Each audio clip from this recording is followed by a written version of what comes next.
Les comentamos a todos ustedes que junto a la doctora Mónica Lixa, directora nacional del Registro de Reincidencia, también se encuentra el doctor Fabián González.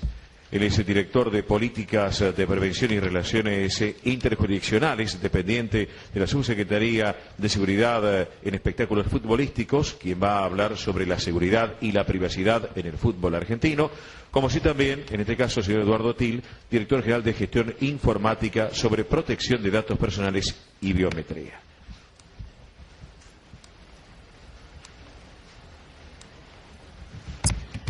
Muy buenas tardes a todos. Gracias, doctor Travieso, por permitirnos participar de este seminario tan importante y poder contarles cuál es la función específica de nuestro registro y cómo trabajamos en la protección de los datos. El Registro Nacional de Reincidencia tiene una base nacional que es la que registra precisamente los antecedentes penales de todos los ciudadanos argentinos con procesos en nuestro país o en el exterior. Debido a la sensibilidad que tiene esta información, hay dos pilares que tutelan la protección de estos datos. Vamos a hablar en primer lugar de la protección jurídica. ¿Cuáles son los límites del Estado o los límites de la persona respecto hasta dónde se pueden informar sus antecedentes penales? ¿Cuáles son los parámetros de privacidad, de confidencialidad de los mismos? Y después vamos a hablar muy brevemente de cuál es la protección informática que el registro de reincidencia le brinda a esa información.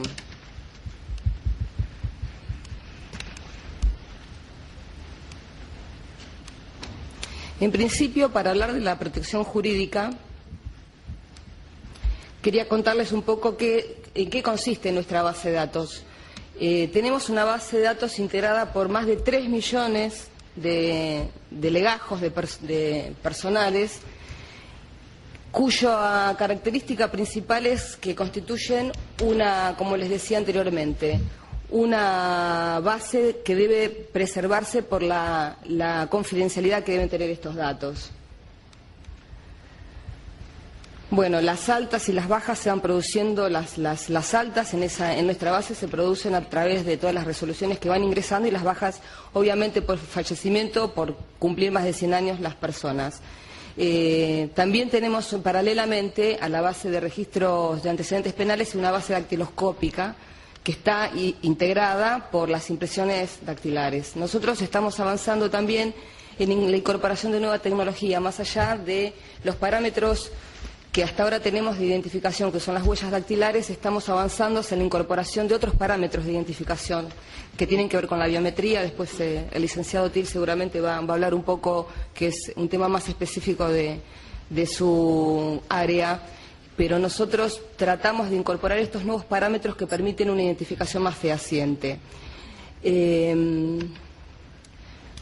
Me gustaría hablarles un poquito también cuál es la incidencia de la Ley de Datos Personales respecto a la información que nosotros manejamos. El artículo 7º de la Ley de Protección de Datos Personales dice textualmente: los datos relativos a antecedentes penales o contravencionales solo pueden ser objeto de tratamiento por parte de las autoridades públicas competentes, en el marco de las leyes y reglamentaciones respectivas. Este es el marco jurídico al cual nosotros debemos respetar. ¿Qué nos dice nuestra ley respecto de los antecedentes? ¿Cómo los debemos preservar? La ley orgánica que rige nuestro registro dice que esta información se tiene que tomar cuenta de la razón respecto de la información que llega, y habla específicamente de la reserva del servicio que debe prestar el registro. Y menciona taxativamente quiénes pueden consultar o quiénes se encuentran legitimados para acceder a esa información, que en este caso los actores legitimados por la ley son el Poder Judicial, el Ministerio Público Fiscal y el particular. Obtendrán solamente aquellos antecedentes susceptibles de ser informados. Estos son los límites que nos está imponiendo nuestra propia legislación. ¿Cuáles son los fundamentos que se tuvieron en la mira en el momento de hacer la legislación respectiva para darle un tratamiento particular a los antecedentes penales? Podemos decir que el legislador en su momento comprendió el efecto estigmatizante que tiene el antecedente penal respecto de una persona. También una de las definiciones más importantes de por qué podemos tener esos antecedentes en una base es la utilidad que ésta representa para un proceso penal. Y también, cuando hablamos de estigmatización, tenemos que pensar en la reinserción de la persona en la sociedad, que eso es un punto muy importante. Bueno, ¿cómo se contempla en la ley? Hay una modificación que se hizo en el año 1984, esto tiene que ver con la llegada, la vuelta a la democracia en nuestro país y con las convenciones internacionales respecto a derechos humanos a la cual nuestro país adhirió y que consagran esta modificación el secreto registral o confidencialidad de la información. Acá podemos hablar del derecho penal de registro, es decir, el derecho penal contempla muchas áreas, pero hay una específica que tiene que ver con los registros, en este caso el nuestro. ¿Qué pasaba? Los sobreseimientos y sentencias, después de la modificación del artículo 51, los sobreseimientos y las sentencias absolutorias empiezan a adquirir la calidad de secretos registrables. Las sentencias condenatorias se informan por 10 años y vencido el plazo pasan a ser confidenciales, o sea que pasado esos 10 años no hay ninguna posibilidad de que se informen. Y después el Código Penal, en el artículo 157, refuerza esa protección de ciertos antecedentes penales mediante la figura de la violación de secretos registrales. Esto está orientado a los funcionarios públicos que lo cometen, el delito. Bueno, me gustaría hablarle brevemente de la reforma. Nosotros estamos impulsando la reforma de la ley orgánica de nuestro registro y específicamente reformamos el artículo 51 del cual les había hablado hace unos minutos.